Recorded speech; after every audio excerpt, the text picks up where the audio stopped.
नमस्कार, भारत लाइव देख रहे हैं आप। बिहार में ब्लेम गेम तो खूब हो रहा है। जदयू भाजपा पर, भाजपा जदयू पर और राजद इन दोनों पर आरोप लगा रही है राजनीति करने का और बिहार के साथ सौतेला व्यवहार करने का।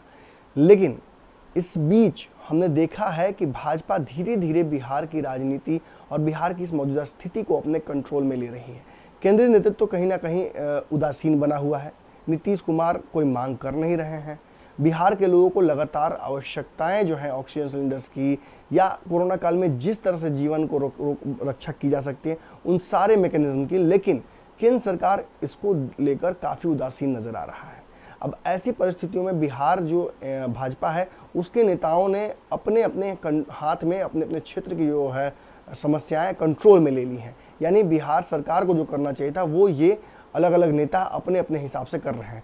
कुछ देर पहले आपको हमने खबर दिखाई थी कि संजय जायसवाल ने बेतिया का जो है वो कंट्रोल अपने हाथ में ले लिया है और बेतिया में ऑक्सीजन बनाने वाली प्लांट को इंस्टॉल करा लिया है, जिसके चलते ऑक्सीजन के लेकर कहा जा रहा है कि 1-2 दिनों में ही बेतिया आत्मनिर्भर हो जाएगा। इसको लेकर मंगल पांडे को उन्होंने धन्यवाद भी दिया था।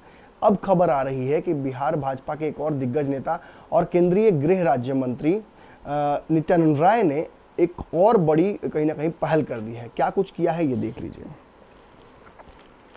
समस्तीपुर जिले में कोविड-19 महामारी से लोगों के जीवन रक्षा हेतु केंद्रीय गृह राज्य मंत्री सह उजियारपुर सांसद नित्यानंद राय ने सराहनीय कदम उठाया है। जिले में 2 ऑक्सीजन प्लांट की स्थापना के साथ साथ 4 ventilator machine, portable x-ray machine की खरीदारी के लिए जिला प्रशासन को अपनी क्षेत्रीय सांसद विकास निधि से 2 करोड़ रुपए प्रदान कर दिए हैं। इसके लिए उन्होंने रविवार को ही प्रस्ताव बनाकर जिलाधिकारी को भेज दिया। इसमें बताया कि पूर्व से 2019-2020 में खर्च नहीं होने के कारण राशि बची हुई है। इस महामारी में आपदा में खर्च हेतु अनुशंसा किया।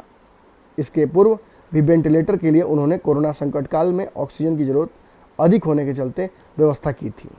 सांसद ने कहा, वर्तमान वैश्विक महामारी कोरोना वायरस मानव समाज के लिए संकट बनी हुई है। इससे निपटने के लिए ऑक्सीजन की बेहद आवश्यकता है, लेकिन मांग बढ़ने के कारण संकट लगातार बना हुआ है। ऐसे में हम सबको इस समस्या का समाधान करने के लिए प्रयास करना होगा। इसलिए ऑक्सीजन प्लांट की स्थापना के लिए राशि खर्च करने की अनुशंसा करता हूं। उन्होंने क्षेत्रवासियों से कहा कि प्रधानमंत्री नरेंद्र मोदी और मुख्यमंत्री नीतीश कुमार की अगुवाई में हम सबको एकजुटता दिखानी होगी।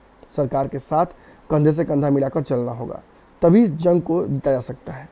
उन्होंने निजी और सरकारी अस्पतालों में जंग लड़ रहे चिकित्सकों, पैरामेडिकल स्टाफ, नर्स और अन्य कर्मचारियों के प्रति अपना आभार व्यक्त किया। सभी के सहयोग से ही टूटेगा कोरोना का संक्रमण का चेन। सांसद ने आम लोगों को मास्क का हमेशा उपयोग करने के साथ साथ कोविड-19 की जो गाइडलाइंस है उसका पालन करने के लिए भी अपील की। साथ ही कहा कि अभी शारीरिक दूरी बनाकर रखना बहुत आवश्यक है।